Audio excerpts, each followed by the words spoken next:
New fresh coffee. You know what it'll do for you? Well, the side effects could be your ears fall off, you fall asleep a lot, you can't go to sleep, you stay up, you drive too fast, your heart beats too loud. Don't drink coffee if you're pregnant, if you're thinking about being pregnant, if you know someone who's going to be pregnant or has been pregnant in the past. Other than those things, it's good for you. Now, the telegraph. I was at AT&T, looking at the sign up there, AT&T, and I thought, American Telephone and Telegraph. What's a telegraph? So, since I'm in the AT&T building, corporate offices, big executives everywhere, I see a guy walking by asking, hey, what's a telegraph? He's like, looks at me kind of odd, like, how should I know? Here comes an IT guy coming by, a younger guy. Wait, what's a telegraph? He goes, I'm not really sure. You know, I asked the security guard, what's a telegraph? They had no idea. And so I thought, that's really weird. I mean, that's part of their name, you know? So I'm standing in the coffee line, wanting to get some of this. The guy next to me, you know, sort of like next to me, a little behind me, I turned and asked him, what's a telegraph? He's a European guy. He thought about it for a minute, and he goes, it is like... He said it's the form, it's like the signs. You know, you're telegraphing signs. It's a European thing, though, not American. Europeans discovered it. Okay, here's European. And I thought, you know, American telephone and telegraph, Europeans discovered it?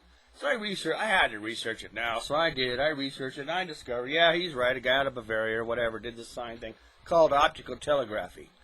But then electrical telegraphy came out, and that was out of Britain, you know, back in the 1700s or 1800s, and then later on this guy Morse came out, you know, the guy that developed Morse Code, and he enhanced on that, you know, the dots and dashes and so forth, but he convinced the government in America to pay a bunch of money to set up an infrastructure so he could show them that he could control lightning.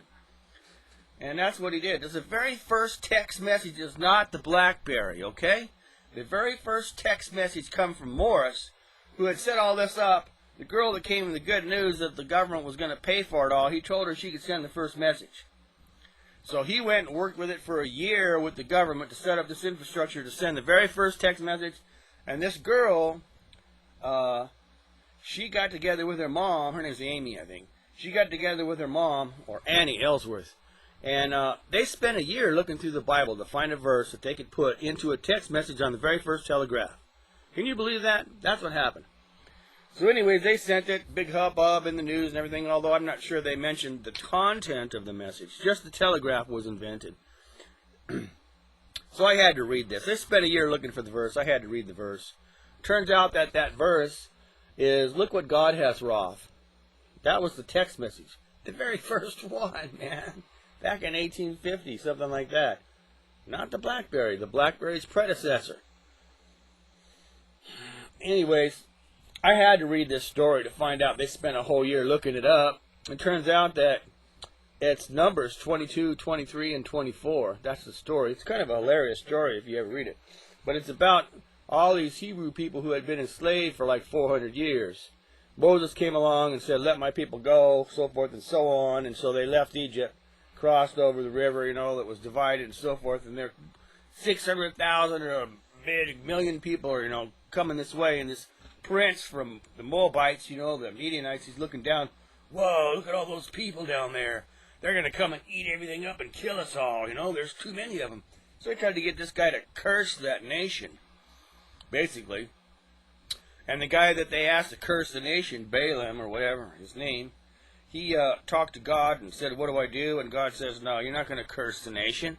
They're peculiar. They're not part of any other nation, man. See what God has done? He's blessed them. That's the verse that was sent. And I'm not sure, but the moral in that story is that all these people were God's people, and they were not part of any nation. Okay, so I took that and said, American telephone and telepathy. Now, wait a minute, that's not what I said. Telegraphy. Telepathy. Think about it. The BlackBerry is going to be designed, you know, and enhanced. Because eventually you're going to get it in your head. You want to get it in your head, but not as some big device or even a metal chip. I mean, that's pretty primitive, don't you think? Come along to a guy and slice his forehead open and embed this little piece of metal in his forehead and then seal it back up again. Not going to happen. It's biomedically speaking, you get a synthetic organism, okay? You design a synthetic organism. And what that does is it gets implanted in your forehead. It's a living thing. Theoretically, it's synthetic. But still, it gets put in there. It's very, very small. And then as it gets to be part of your brain, it's just in there. But what it allows you to do, man, you could pay your bills. You could shop for QVC. You could, like buy rings and stuff for your girlfriend, or buy presents, buy clothes. You can check on your bank accounts. You can do all the things you could do on the internet with this little organism in your forehead. You no longer need the internet. You could also text message.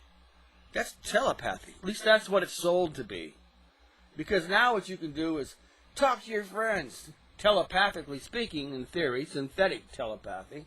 Because you send them a text message without talking, without using anything, and if they're on your friends list, and if they're online or whatever, they're going to talk back to you. And so it's marketed as telepathy. The problem with it is it's not really telepathy. It's telegraph. It's man-made telepathy. Because real telepathy is between you and God.